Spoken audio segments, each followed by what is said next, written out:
Entonces habíamos quedado con los factores internos que van a estar determinando ese pasaje a la fase reproductiva. Vamos a considerar los fisiológicos y algo de la regulación genética.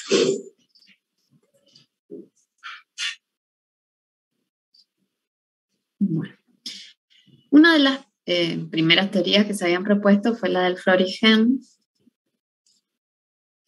Después apareció la de desviación nutricional y posteriormente un control multifactorial. Con respecto a la teoría del florigen, se consideraba que había una sustancia, algo que se sintetizaba en las hojas y se transportaba hacia el ápice donde inducía la formación de flores. Y esto, digamos, estaba basado en el hecho de que una hoja que venía de una planta con un fotoperíodo inductivo, es decir, a una planta en fase vegetativa, a sus hojas se exponían al fotoperíodo que necesitaba esa especie. Y cuando entonces se la injertaba en otra rama, si venía con el fotoperíodo adecuado, inducía flores, pero si venía de una planta con un fotoperíodo no inductivo para esa especie, lo único que se producían eran yemas vegetativas. Es decir, que había algo en las hojas que se sintetizaba cuando se exponían al fotoperíodo necesario para esa especie, que se podía transportar, que podía moverse de esa hoja hacia las yemas, desencadenando formación de yemas florales. Y esto a su vez podía repetirse injertando hojas o ramas que habían estado expuestas al fotoperíodo adecuado para esa especie en otras, induciendo floración en esa otra rama en la que se injertaba. Y a su vez, si sacábamos esta rama inductiva y la colocábamos en el pie de otra planta no inducida, algo de ahí se movía e inducía la formación de flores en ramas laterales y así sucesivamente. Es decir, había un estímulo, algo móvil que estaba en esas hojas expuestas al fotoperíodo adecuado y que se podía mover.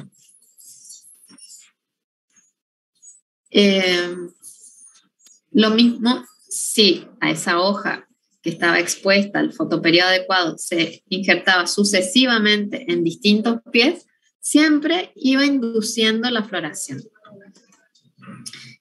Entonces, hasta ahí, bueno, se había llegado que había algo que se movía. Posteriormente se propuso una teoría que se llama desviación nutricional, o hay un control de la relación entre azúcares y nutrientes que se considera que favorece ese pasaje a la fase reproductiva. No hay una alteración, un cambio en esa partición de fotosintatos que van a ir hacia el ápice vegetativo y al recibir, al convertirse como en un destino más fuerte, al recibir mayor cantidad de fotosintatos, ayudaría al pasaje a la fase reproductiva. Esta teoría, digamos, estaba basada en esta relación entre carbono y nitrógeno. Carbono, que está en los azúcares de reserva, y el contenido de nitrógeno.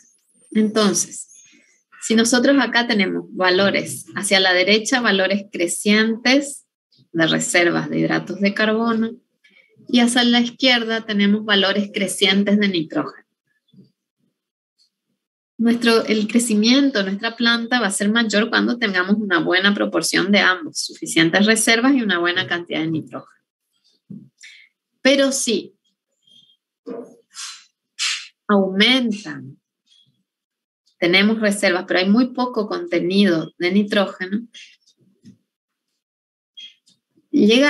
puede llegar a ser limitante. Entonces, se vio que lo que estimularía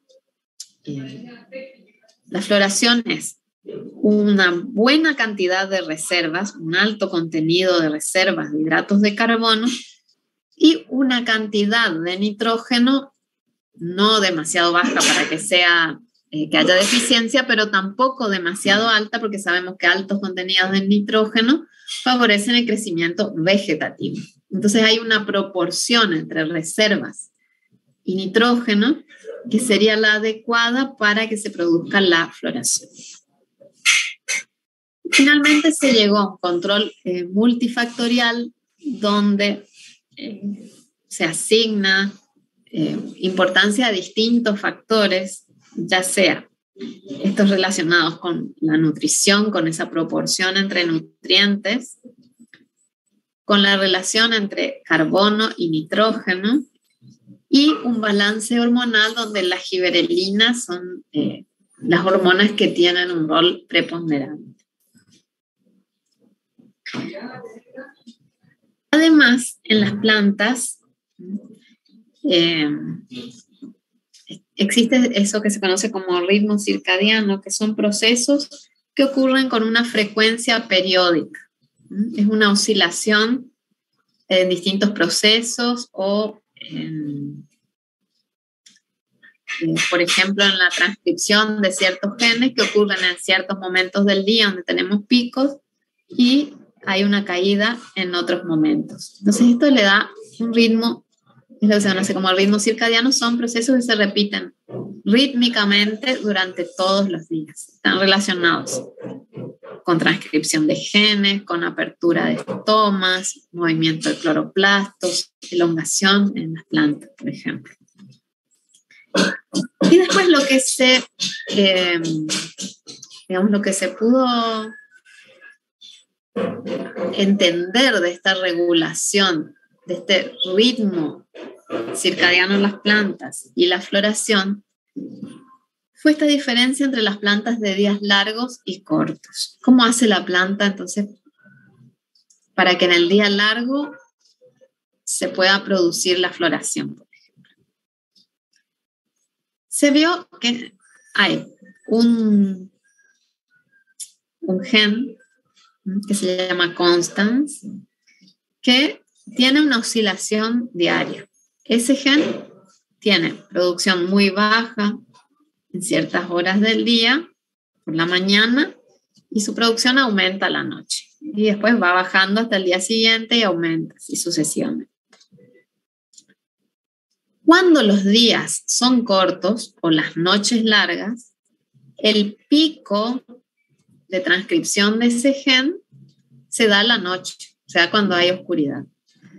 Entonces eso es como un indicador para la planta de que la noche es larga, el día es corto y no se puede producir la floración. En cambio, cuando ese pico de transcripción del gen coincide con el atardecer, todavía hay luz, coincide con horas de luz, se activa la transcripción de este gen y se produce esta proteína, que es una de las que se puede considerar como florígeno, como esa sustancia que se movía. Se produce esta proteína que desencadena la floración. En cambio, para una planta de días cortos ocurre lo opuesto. La planta de días cortos necesita noches largas para florecer. Acá el gen que está participando se llama HD1 y también tiene ese ritmo periódico. Baja a la mañana, aumenta a la noche. Baja a la mañana siguiente, aumenta a la noche. ¿Qué se ve en este caso? Si el pico, cuando hay más transcripción de ese gen, coincide con horas de luz, le está indicando a esa planta que ese día es largo, que la noche es todavía corta en ese momento del año, y lo que se hace es bloquear la transcripción de genes que llevan a la floración. En cambio, si el pico, una planta de días cortos, si el pico coincide con la noche, esa planta detecta que el día es corto Y este gen, la proteína producida por este gen, activa los genes de respuesta que llevan a la floración. Entonces hay un control genético de la planta por expresión de genes que interactúa con el fotoperíodo, con la presencia o no de luz en ese momento del día, y hace que en las distintas especies se produzca la floración en distintos momentos del año, de acuerdo a los requerimientos de cada especie.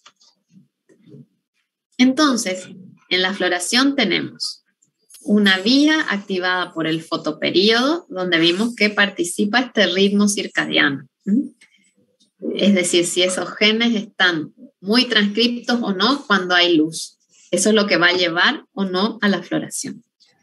Tenemos otra vía de control por la vernalización.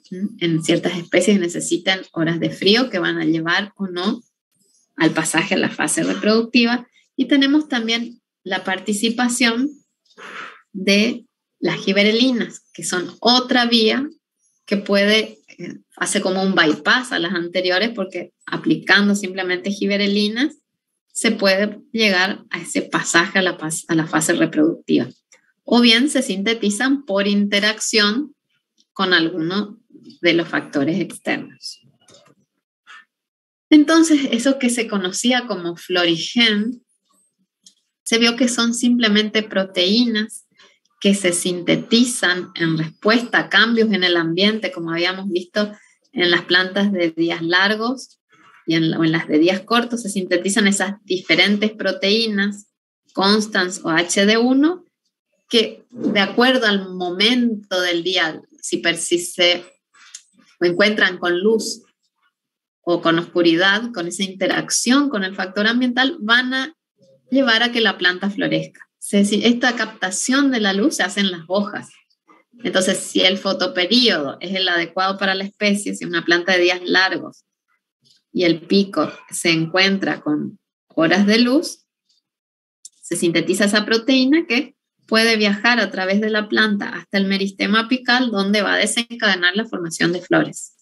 Y lo mismo en una planta de días cortos, si el pico de ese gen se encuentra con la noche, en estas hojas se puede sintetizar esas proteínas que viajan al meristema apical y van a desencadenar la floración en esas plantas. O sea, hay una interacción entre algo genético que ocurre en la planta y el ambiente para que una determinada especie florezca o no. ¿Está? Acá fíjense que en este esquemita les está mostrando también los otros factores que me estimulan la activación de esa floración, que son las giberelinas, el número de hojas, que para la planta indica tener un tamaño necesario para mantener estructuras reproductivas, las bajas temperaturas en caso de que sea una especie que necesite horas de frío, y la sacarosa, es decir, una buena proporción de carbono con respecto al nitrógeno, que también le asegura a la planta tener las reservas necesarias para mantener esas estructuras reproductivas. Ahora, con respecto a la regulación genética propiamente dicha, activación de genes que llevan a la formación de estructuras florales, acá no hablamos ya de inducción de la floración, sino ya los que participan en que se forme un pétalo, un sépalo, un gineceo. Tenemos dos grupos de genes. Uno que determinan las características del meristema para que pase de vegetativo a reproductivo. Y después otros grupos de genes que se activan para que ese meristema que pasa a ser reproductivo se organice en los distintos verticilos que van a llevar a la formación de las flores. Ahora, la determinación del sexo de una flor en el caso de plantas diclino-monoicas va a ocurrir de acuerdo a una interacción con el ambiente donde hormonalmente las flores que se estén formando pueden ser masculinas o femeninas. En ese caso va a haber un aborto de uno de los verticilos para que sea la flor masculina, va a desaparecer, no va a proliferar el verticilo que va a llevar a la formación de los carpelos, por ejemplo. Y si hablamos de plantas dioicas, la determinación va a estar ya a nivel de toda la planta, va a ocurrir esa determinación si va a ser flores femeninas o masculinas. Ahora bien, para formar los distintos verticilos de una flor, fíjense que se necesitan solamente 3 grupos de genes. Y de acuerdo a cómo estén, llegamos a la formación de flores completas. Cuando están los 3, entonces tenemos una formación completa donde tenemos carpelos, estambres que se dan con el grupo C y B, pétalos que se dan con el grupo B y A, y los sépalos que se originan solo necesario el grupo de genes A. Pero tenemos también una variedad de mutaciones que pueden llevar a la formación de flores que no tienen todos los verticilos. Entonces, si nosotros nos desaparece C, fíjense, si desaparece este grupo de genes, yo ya no puedo tener ni carpelos ni estambres, porque los dos necesitan ese grupo de genes. Entonces, voy a tener flores que simplemente tienen pétalos y sépalos. Y así, si hago desaparecer el verticilo A, voy a tener flores que tienen solo carpelos y estambres, pero no tienen pétalos ni sépalos. Y si se pierde el grupo B, tenemos flores con sépalos y carpelos, pero sin pétalos ni estambres. Entonces, cuando están todos presentes, yo tengo una flor completa. Bueno, con esto terminamos floración y vemos si pueden quedarse brevemente la parte de fructificación. Así terminamos con nuestro programa.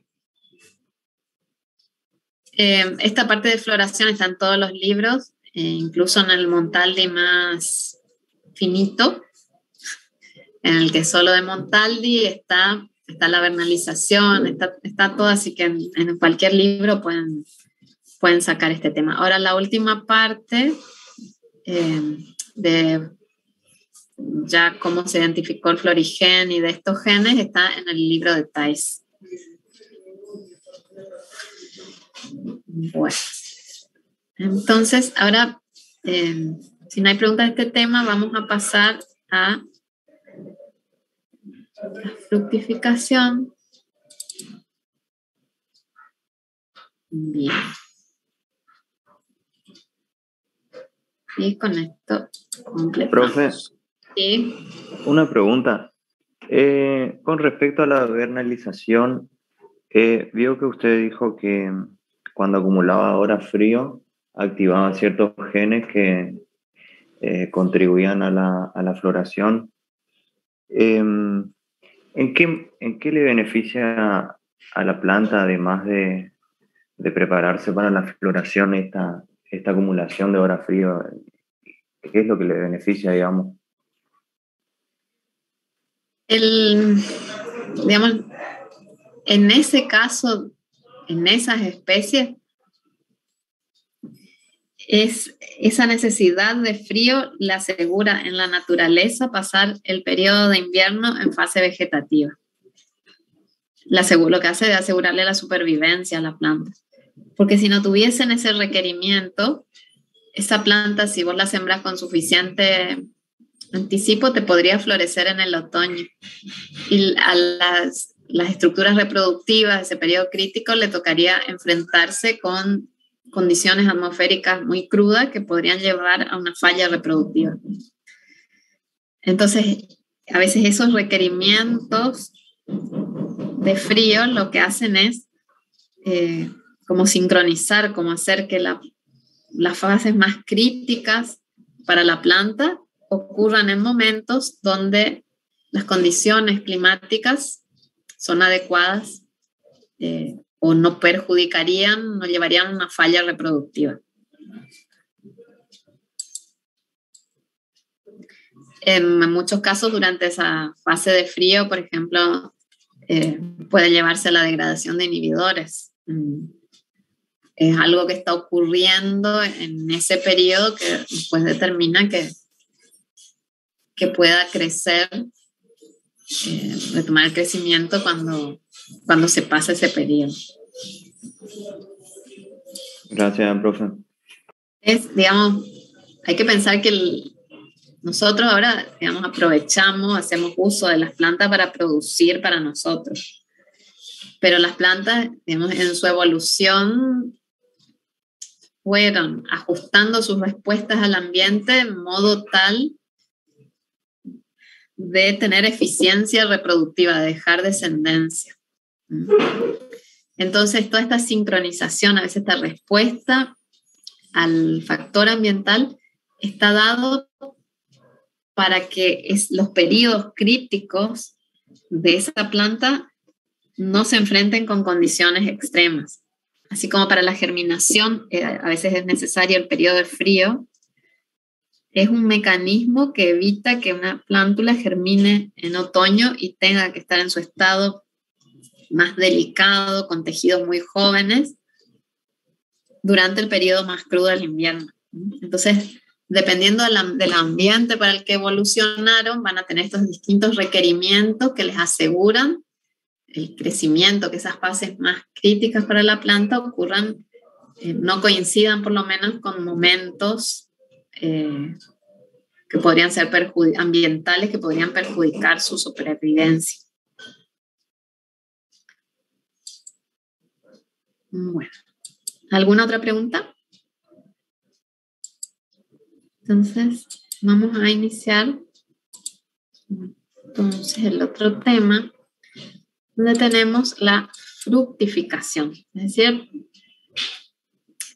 ya nuestra planta floreció y ahora vamos a llegar a la formación de los frutos. Entonces ya vimos metabolismo, la parte de agua y absorción de nutrientes, fotosíntesis y respiración. Ya crecieron nuestras plantas y ahora tenemos que entonces hacerlas fructificar, y en la clase que viene les queda lo último, que es cultivo in vitro.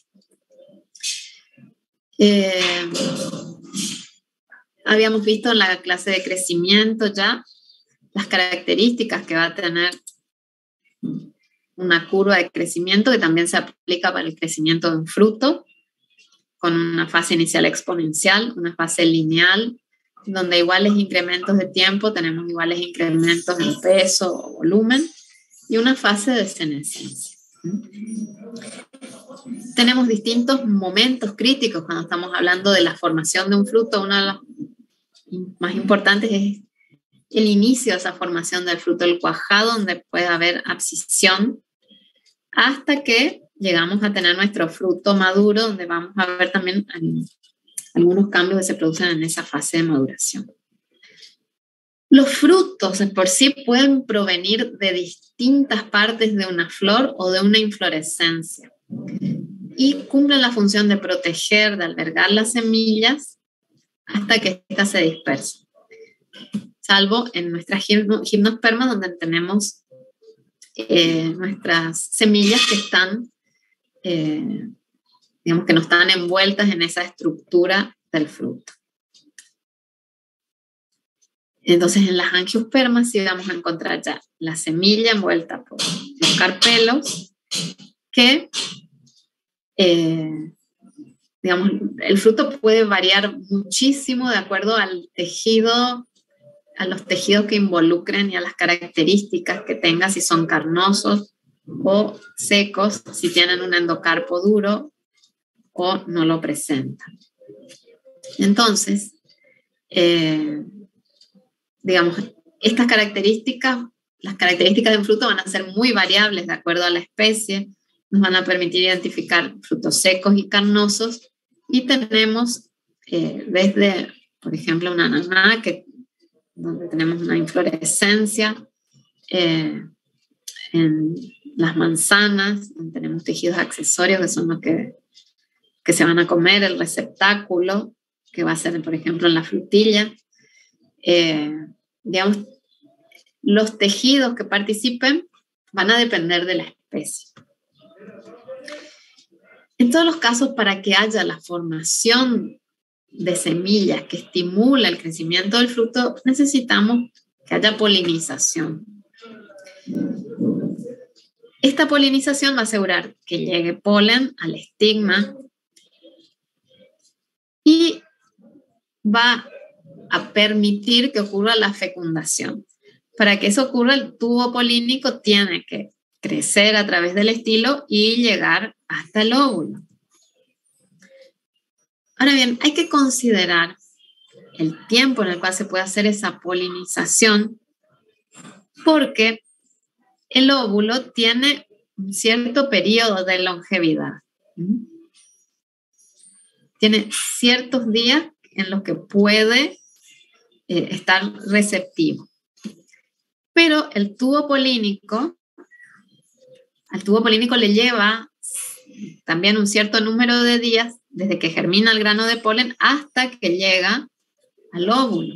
Entonces, para ver el tiempo real, los días que tenemos para que se produzca esta polinización, es más limitado, porque a la longevidad que tenga el óvulo hay que sacarle el tiempo que le llega al tubo polínico a llegar. Entonces, tenemos un cierto número de días en los cuales se puede producir la polinización, porque si se produce más tarde, el tubo polínico va a llegar cuando el óvulo ya no sea viable. Entonces, por eso es importante también en muchos casos, dependiendo del tipo de polinización que tenga, a veces es necesaria la presencia de agentes polinizadores que aseguren que ocurra esa polinización bastante temprano, en modo tal de que el tubo polínico al crecer se encuentre con un óvulo receptivo, vivo. El periodo es variable entre las distintas especies, como así también el tiempo que le lleva al tubo polínico en crecer. Recuerden que una de las hormonas involucradas en el crecimiento de los tubos polínicos eran los brasinosteroides.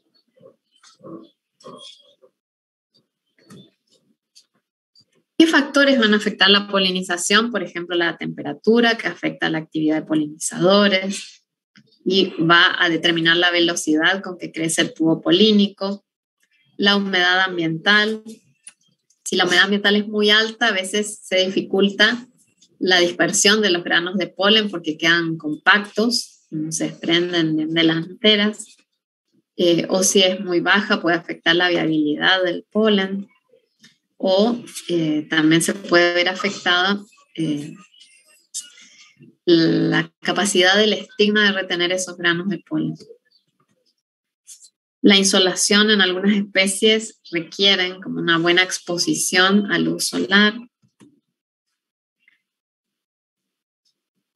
Pero no siempre es necesario, o digamos, ocurre esta fecundación para que se formen frutos, para que se puedan formar los frutos. Habíamos dicho que las semillas eran un centro de producción de muchas hormonas, de citocininas, de giberelinas, de auxinas.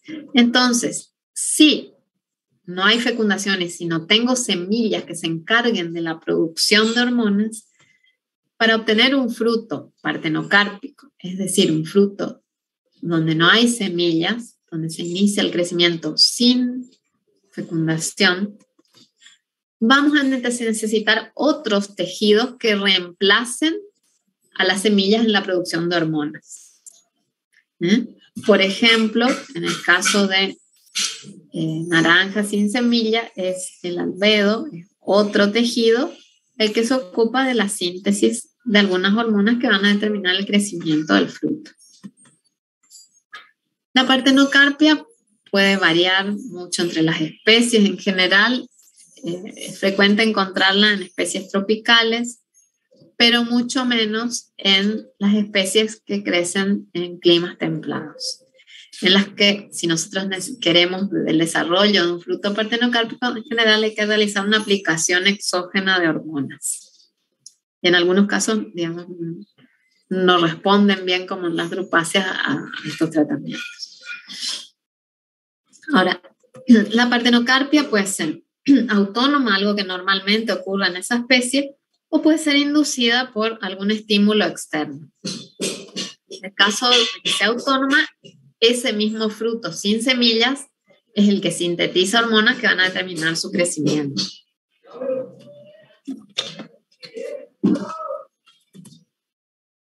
Para inducir la partenocarpia, se pueden aplicar algunas de las hormonas que vimos hasta ahora, como giberelina, por ejemplo, en el manzano. En la vid se pueden aplicar auxinas con giberelinas o citocininas con giberelinas o auxina sola. Esta es la benzilaminopurina, que es una citocinina sintética. En el caso del tomate, se puede inducir la formación de frutos partenocárpicos. Acá tenemos un fruto polinizado donde las semillas son las que sintetizan las hormonas que determinan que nuestro fruto crezca. Sin polinización, sin fecundación, si aplicamos giberelinas podemos tener un cierto crecimiento del fruto. Tiene esta estructura si aplicamos solo auxinas, y si aplicamos las dos hormonas, auxinas y giberelinas, en general se llega a la formación de un fruto que se parece bastante al de un fruto polinizado, pero no va a tener semillas.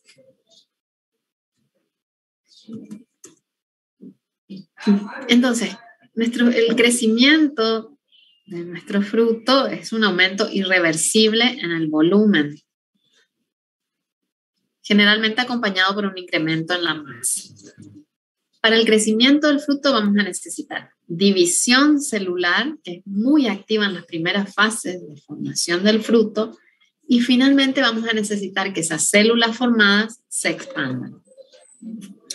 Entonces, si analizamos el crecimiento del fruto, vamos a tener una primera fase donde predomina la división celular, una fase de expansión, y finalmente se va frenando ese crecimiento y nuestro fruto comienza con su madurez comercial o senescencia, digamos, si consideramos lo que ocurre naturalmente.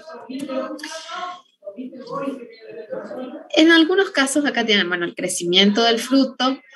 En este caso, en el citrus lo dividen en las distintas partes de pulpa y de corteza. Pero lo que se vio es que si el fruto permanece en el árbol y se considera el espesor de la corteza, a medida que el fruto va creciendo, el espesor va aumentando, hasta que en el fruto que va madurando, el espesor de la corteza en general se hace más fino, y si se vio que si queda mucho tiempo en el árbol podría volver a aumentar, que sería este inicio en la curva, ¿sí? Lo que implica que es importante también el momento de la cosecha. Habíamos visto, les había mencionado cuando vimos crecimiento, que en algunos frutos tenemos una curva doble sigmoide. Tenemos una sigmoide acá y otra sigmoide acá. Lo que ocurre es que se inicia el crecimiento del fruto, división celular, hay algo de expansión celular y después como que se frena. En ese periodo donde no vemos un aumento del peso, en realidad sí están ocurriendo cambios en ese fruto que está dado por la lignificación del endocarpo. Pero todavía es un fruto relativamente pequeño, donde lo notable que está ocurriendo es que se está lignificando el endocarpo.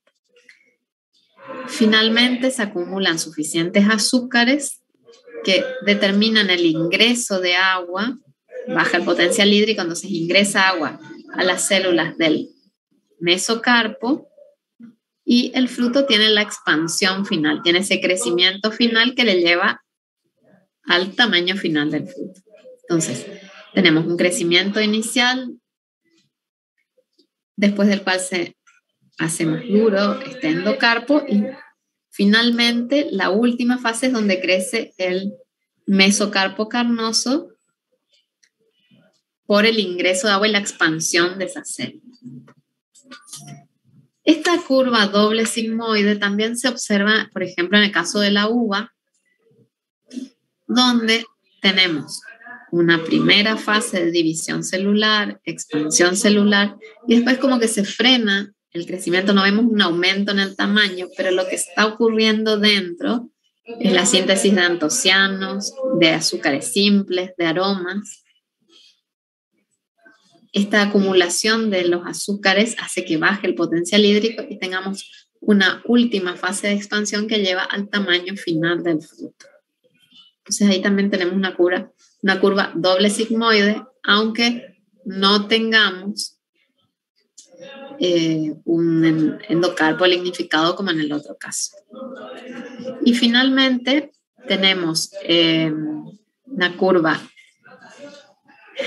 triple sigmoide que, digamos, es el único caso, se las muestro porque les podrían llegar a preguntar, pero es el único trabajo en el que se encontró, es en el caso del kiwi, donde habría una, 2 y 3, mirando así con mucha benevolencia, encontraríamos 3 sigmoides que corresponderían al crecimiento de las distintas partes del fruto.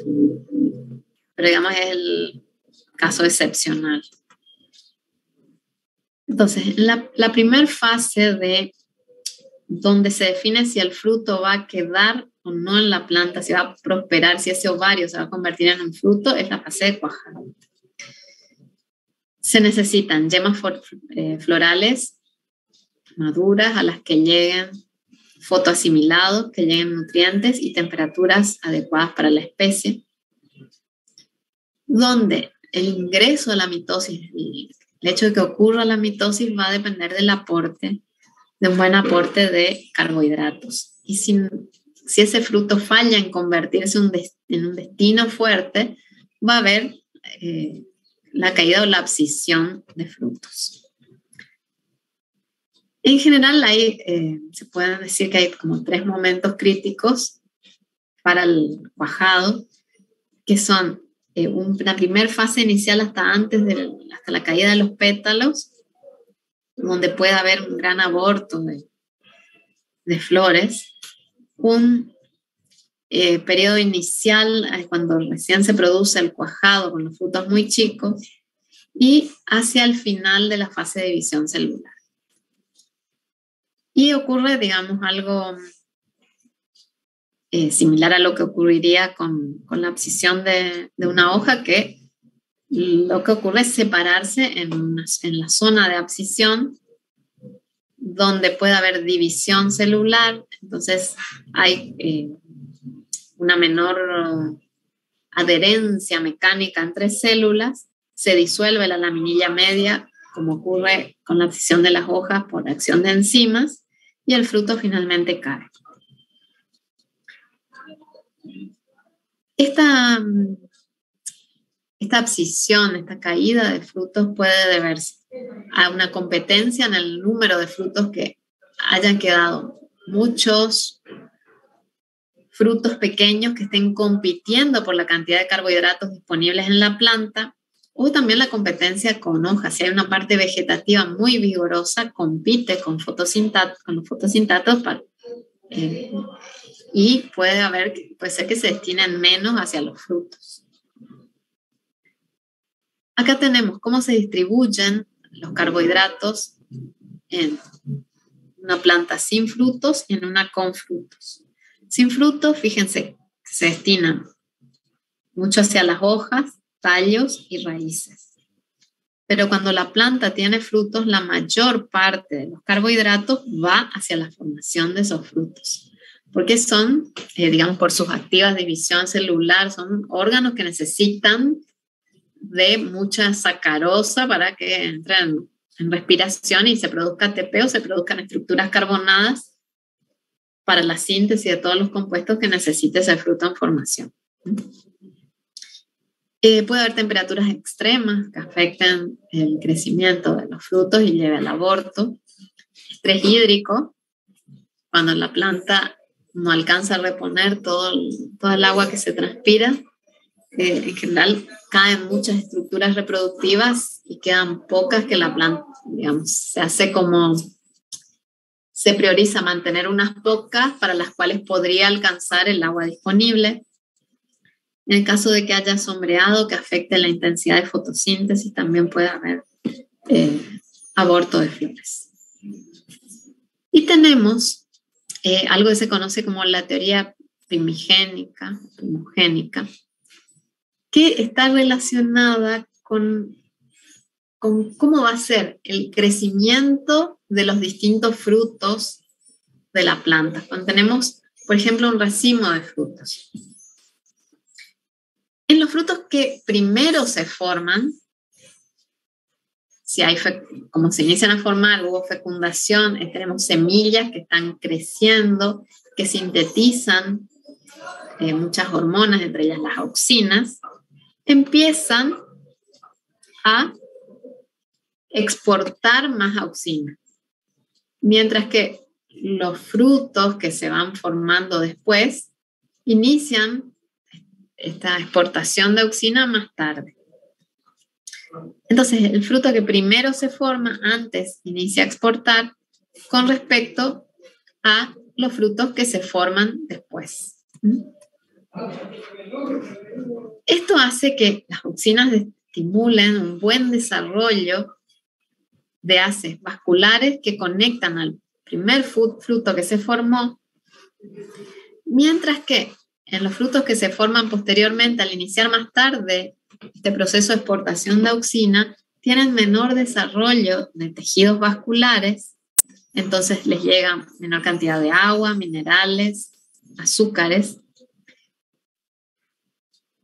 Al tener este menor gradiente de auxinas también, la zona de abscisión se hace más sensible al etileno, como ocurre con las hojas, y se sintetizan enzimas que degradan las paredes celulares y llevan a la abscisión de esos frutos que se forman después. Entonces, en caso de que haya recursos limitados, ya sea de nutrientes, de agua, de azúcares, la planta va a tender a mantener los frutos que se formaron primero.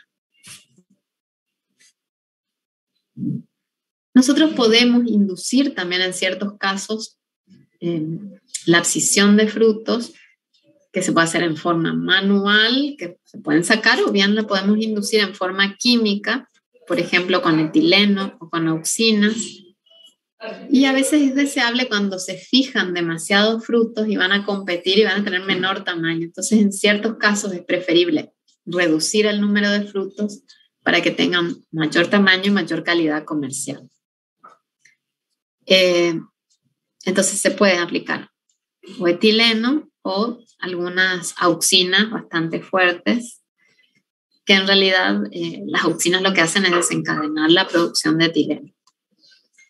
En el caso de vid, que funciona un poquito diversamente, se podrían aplicar ciertas concentraciones de giberelinas para hacerlo. Ahora, si nosotros lo que queremos hacer es que se retengan los frutos que queden en la planta, lo que se puede aplicar es para frutos que tengan muchas semillas, funcionan bien las auxinas, como el 4-CPA, pero no funcionan en los frutos de carozo. En el manzano, una combinación de giberelinas activas. En frutos de carozo, como en el ciruelo, también tenemos o la giberelina 3 o una combinación de la 4 y la 7. Y en la vid, para retener esos frutos, funciona bastante bien una citocinina, que es la benzilaminoprina. Entonces, tenemos nuestro fruto que cuajó, quedó retenido, necesita pasar por división celular, por expansión celular, hasta que llegue a la maduración. Vamos a ir viendo el rol de distintas auxinas, de distintas hormonas en esto. Las auxinas son hormonas que, frutos con muchas semillas, inducen la formación de frutos partenocárpicos. Entonces, si, por ejemplo, en una frutilla donde tenemos los aquenios, que son los encargados de la síntesis de hormonas, los sacamos, nuestro fruto no va a crecer, porque esos aquenios eran responsables de la síntesis hormonal que llevaba al crecimiento de ese fruto. Ahora sí, sacamos los aquenios, pero aplicamos auxinas, vamos a tener una frutilla que crece, pero no va a tener el frutito verdadero que eran los aquenios.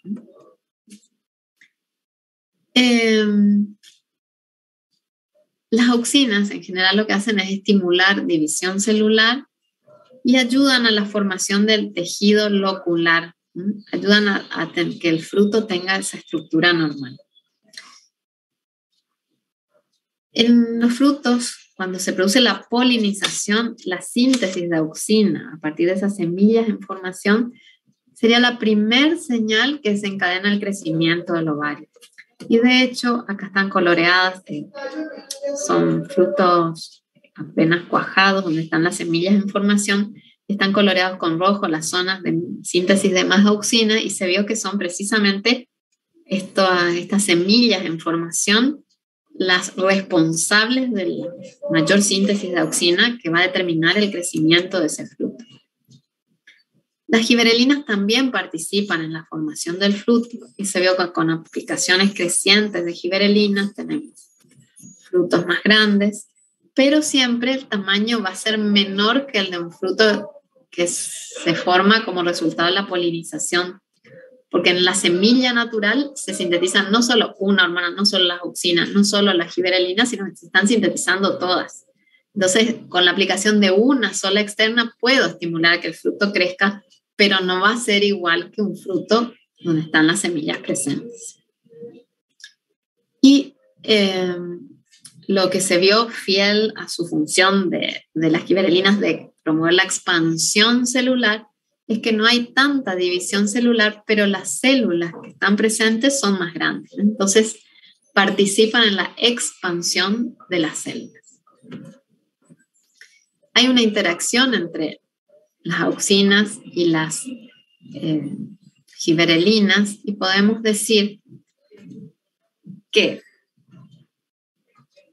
para que la auxina estimule el crecimiento de un fruto, necesita como intermediarias a las giberelinas. Entonces, si yo le doy auxina, el fruto crece, pero si le doy la auxina y yo hago que el fruto no perciba, no sienta, no tenga giberelinas, ese fruto no va a crecer. Es decir, que las auxinas que yo le doy en realidad necesitan de un cierto nivel de giberelinas para que cumplan con su función. Es decir, hay una interacción entre ambas. Entonces, el crecimiento de un fruto sin semillas va a ser mejor cuando yo le aplique las dos hormonas, que se asemejaría algo más a lo que ocurre en un fruto polinizado. Y a su vez, las auxinas, aplicando yo auxina a un fruto, lo que tiende a hacer es a estimular la síntesis de giberelinas, activando los genes que habíamos visto que desencadenan la biosíntesis de giberelinas activas. Entonces, cuando el fruto está polinizado, yo tengo auxinas que me llevan a la síntesis de giberelinas y nuestro fruto va a crecer. Pero si no hay polinización, yo no tengo auxinas, no me van a estimular la síntesis de giberelina y el fruto va a abortar. Otras hormonas que están participando son las citocininas, que también se vio que con aplicaciones crecientes en un fruto no polinizado tenemos mayor división celular, mayor crecimiento de ese fruto. Las citocininas estimulan la división celular y promueven un buen desarrollo de haces vasculares en el pedicelo. Y eso es una ventaja porque a ese fruto le van a llegar agua, el agua necesaria para la expansión celular, más nutrientes y más fotoasimilados. El rol del ácido abscísico, bueno, es variable, participaría digamos, un poco posteriormente, porque en la fase de cuajado en general se reduce el contenido de ácido abscísico. Y digamos, ahí estaría actuando como un competidor, como un control para la acción de las giberelinas y auxinas. Pero En frutos ya formados, digamos, en esa primera fase sería negativa su función, pero en frutos ya formados podría estimular la expansión celular, porque se vio que en frutos deficientes en la síntesis de ácido abscísico tienen menor crecimiento, como que el ácido abscísico es necesario en esa fase posterior para promover la expansión celular. El rol del etileno, digamos, el etileno se vuelve más importante en las etapas posteriores, ya donde se inicia la maduración del fruto, porque en las fases iniciales podría tener un efecto perjudicial durante el cuajado. Entonces, se vio que en esa fase inicial la inhibición del etileno, aplicando un compuesto que inhibe la percepción del etileno, estimula el crecimiento del fruto porque llevaría a la síntesis de giberelina. Entonces, como que en la primera fase el etileno es negativo, pero después es necesario cuando vayamos a llegar a la maduración de ese fruto. Entonces, para la primera fase de crecimiento del fruto, para el cuajado del fruto, necesitamos auxinas, giberelinas y citocininas que nos van a llevar a que ese fruto empiece a crecer en la planta. Ahora, una vez que se produce el cuajado, con divisiones celulares, se expande, nuestro fruto crece, tenemos que llegar hasta la maduración. Un fruto está formado por distintos componentes. Tiene una gran proporción de agua, sales, contiene gases y una gran cantidad de compuestos orgánicos que van a depender de la especie que sea lo que predomine. Qué tipo de azúcares, sustancias pépticas, tipo de sustancias grasas, aminoácidos, ácidos orgánicos, sustancias aromáticas. Eso va a depender mucho del fruto que estemos considerando.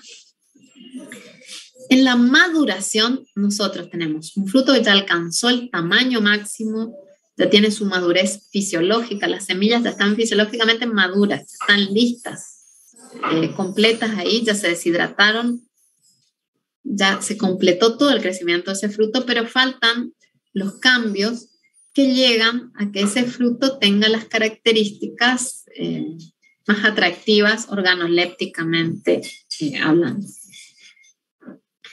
Esa fase de maduración implica cambios de color, ablandamiento del fruto, el desarrollo del sabor, se hacen más dulces, y desarrollo de aromas.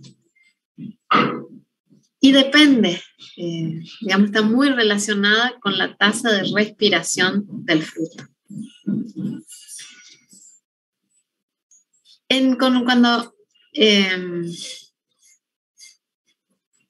Cuando hablemos de respiración, recuerden que tenemos que diferenciar la respiración absoluta, la cantidad total de dióxido de carbono que libera ese fruto, de la respiración relativa, que está referida a la unidad de peso que estemos considerando.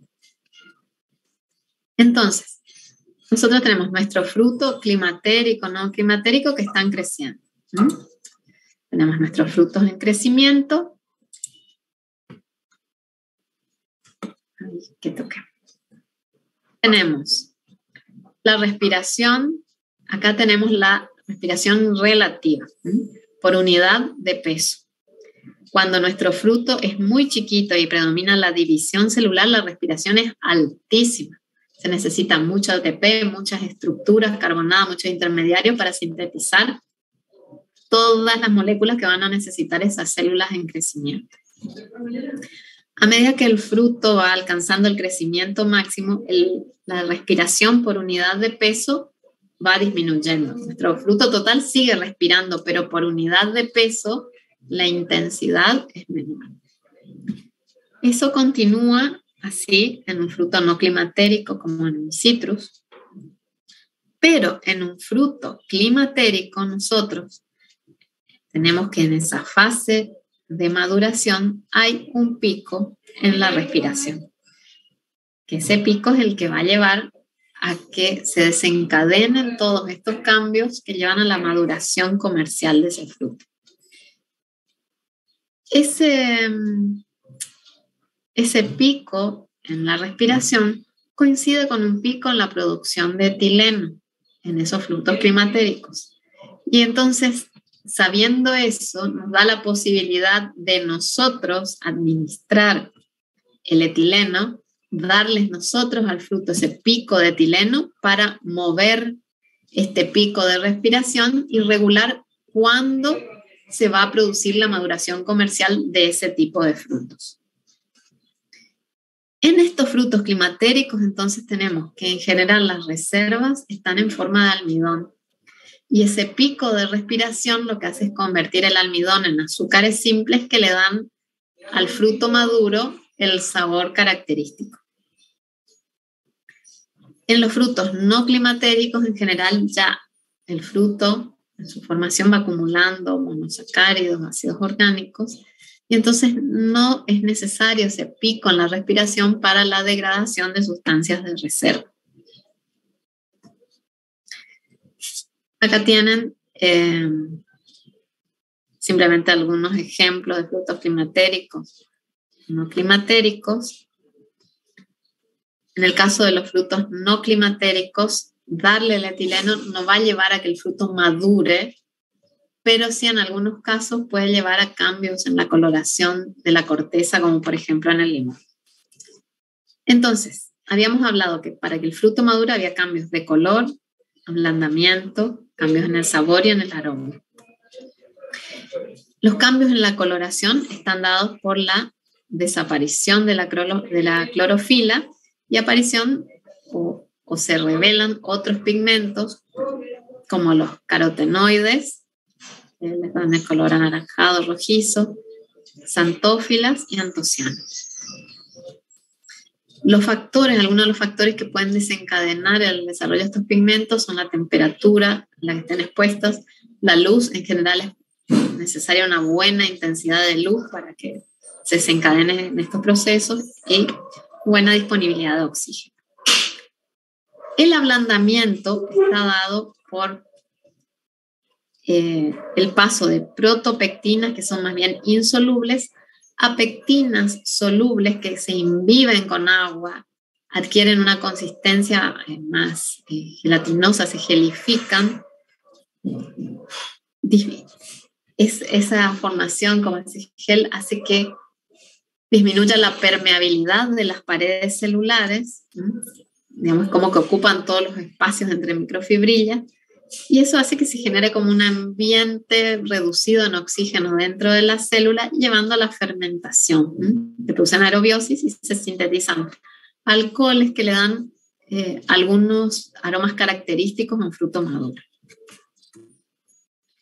Otro cambio es el endulzamiento, donde se van desarrollando, se van formando más azúcares simples a partir de, por ejemplo, del almidón que puede estar como reserva, o bien a partir de ácidos orgánicos que van reduciendo su concentración y van aumentando el contenido de azúcares simples. Y la aromatización, que tiene que ver con estas sustancias volátiles que pueden ser alcoholes de distintos tipos, esterificados con distintos ácidos, que llevan a que el fruto maduro adquiera ese perfume, esas características que lo hacen atractivo para el consumidor. Esta maduración está regulada por la temperatura, que es muy importante dependiendo de la especie, que tengan una temperatura adecuada. Una temperatura a veces muy baja retrasa el crecimiento, la disponibilidad de oxígeno, porque es necesaria la respiración en muchos casos, y la concentración de etileno a la que están expuestos. Y sabiendo esto, entonces nosotros podemos controlar la atmósfera para retrasar, adelantar o retrasar la maduración. Entonces, si yo quiero conservar los frutos, yo lo que tengo que hacer es frenar la respiración, frenar la fermentación, la acción de enzimas, la transpiración. Entonces, yo le voy a dar una atmósfera tal que reduzca al mínimo la respiración, pero que tampoco haya fermentación. Entonces lo que generalmente se hace es aumentar el contenido de nitrógeno, que es un gas inerte, que cuesta poco porque es muy abundante, y bajo el contenido de oxígeno entre el 1 y 5%, de modo tal de que la respiración sea baja, pero que sea una concentración que tampoco desencadene la fermentación. Lo otro que se puede hacer es también aumentar la concentración de dióxido de carbono, que también me va a tender a frenar la respiración. Yo, para conservarlo, no quiero que haya respiración. Entonces, controlo la atmósfera y bajo la temperatura para frenar al máximo la respiración. Existen cámaras que se pueden controlar automáticamente, donde regulan la temperatura, la humedad, porque no queremos que los frutos tampoco se deshidraten en esa etapa y que pierdan calidad, y la atmósfera gaseosa, dándole mayor proporción de nitrógeno, bajando el oxígeno para conservarlos, o dándoles etileno cuando llega el momento en el que nosotros queremos que se inicie la maduración de esos frutos.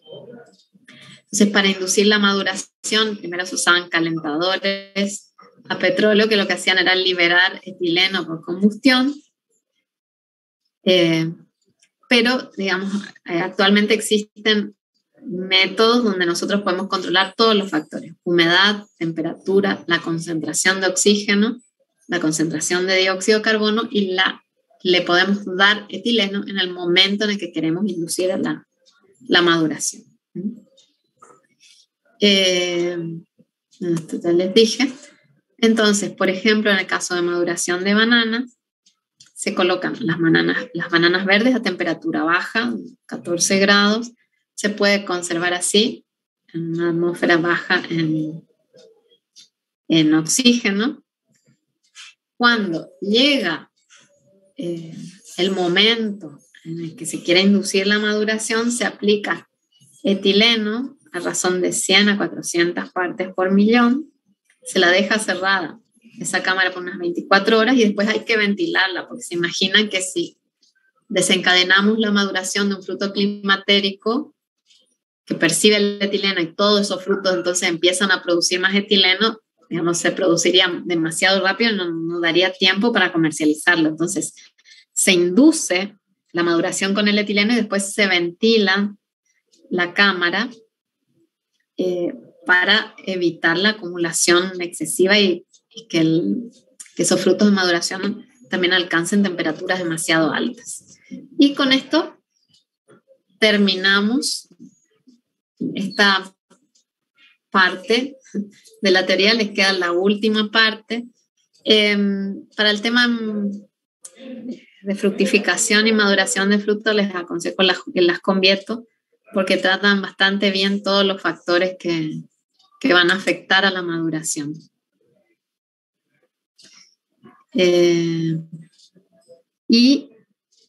Nos quedaría entonces en la clase que viene, van a tener con la licenciada Dolce